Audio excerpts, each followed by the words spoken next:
भाई term plan ले कि लाइफ इंश्योरेंस ले? उफ़! बहुत कन्फ्यूज़न है। चलो कोई नहीं बोला था कि प्योर टर्म प्लान लेना। लेकिन कब तक लेना है और क्यों लेना है, किसे लेना है, ज़रूरी है, ये तो कोई ने नहीं बोला। चलिए मैं आपको बताता हूँ। पहला बात तो क्या टर्म प्लान होता क्या है? टर्म प्लान एक लाइफ इंश्योरेंस है, जिसको हम लोग हर साल एक फिक्स्ड अमाउंट ऑफ प्रीमियम देते हैं। जिस दिन आप इंश्योरेंस लेते हैं, उस दिन वो प्रीमियम फिक्स हो जाता है। वो हर साल हम लोग प्रीमियम सेम प्रीमियम देते हैं जब तक का हम लोग टर्म प्लान लेते हैं। ये प्रीमियम जितना हम लोग अर्ली लेते हैं ना, अपने लाइफ में जितना अर्ली लेते हैं, उतना कम प्रीमियम फिक्स होता है। इसलिए कहा जाता है कि जितना अर्ली हम लोग टर्म प्लान लेंगे, उतना हम लोग का कम प्रीमियम फिक्स होगा और उतना हम लोग को अच्छी प्लान मिल जाएगी। Term plan is not an investment plan, so you will not going to get any money on maturity or during the insurance period. You will get the money when a person is dead to their nominee.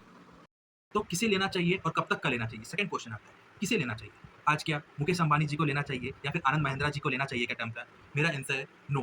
क्यों? Term plan किसे लेना चाहिए? कि आपका कोई dependent है financially, आप पे कोई डिपेंडेंट है। डिपेंडेंट आपके माँ-बाप भी हो सकते हैं, आपका बच्चा भी हो सकता है, आपकी वाइफ भी हो सकती है। फाइनेंशियली डिपेंडेंट है कि आपके जाने के बाद में, आपके आपके डेथ के बाद में वो लोग फाइनेंशियली डिपेंडेंट है आप पे, तो आपको टर्म प्लान लेना चाहिए। फिर फाइनेंशियली डिपेंडेंट तो ये तो हो गया कि किसे लेना चाहिए? आज और फिर कब तक लेना चाहिए?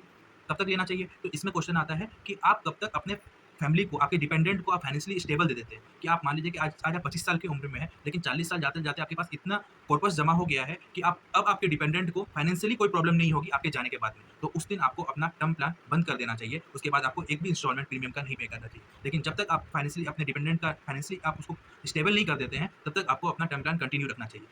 फाइनेंस फील्ड में 2 वर्ड कॉमनली यूज़ होता है, एक होता है हेज, एक होता है गेन।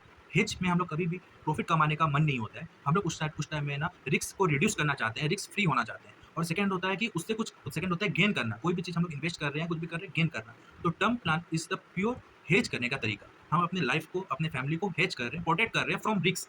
तो इसमें कभी भी हम लोग को इससे पैसा कमाने की इच्छा नहीं होती है, हम लोग को अपने लाइफ़ को हेज करने की तरीका होती है। तो इसीलिए हम लोग टर्म प्लान लेते हैं कि हम लोग अपने लाइफ को हेज कर रहे हैं कि फ्यूचर में कोई अनसर्टेनिटी होती है तो उसमें मेरी फैमिली प्रोटेक्टेड रहेगी जब तक कि मैं डिपेंडेंट फाइनेंशियली इंडिपेंडेंट नहीं हो जाते, फाइनेंशियली स्टेबल नहीं। What is the conclusion? Term plan ले कि नहीं ले?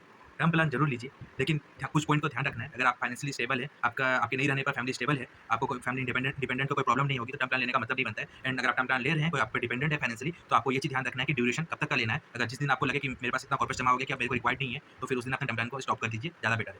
Thank you.